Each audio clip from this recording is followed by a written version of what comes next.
Mojej dcerke píšu na internete hrozné správy. Že je škaredá, že by sa mala hanbiť a nie pretrčať. Hráme hru kto z koho. Na takú situáciu nie ste ako matka vôbec pripravená.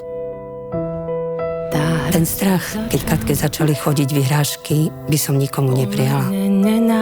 Spravila by som všetko preto, aby som ochránila svoje dieťa. Nechápala som, ako môže niekto tak veľmi nenávidieť moju dcéru. Je to nočná mora každého rodiča. Vraciame sa spolu. Vy moju dcerku poznáte ako Evelyn, ale ja ju stále vidím ako svoju malú Evku. Aj keď je Katka influencérka, pre mňa je v prvom rade stále moja dcérka.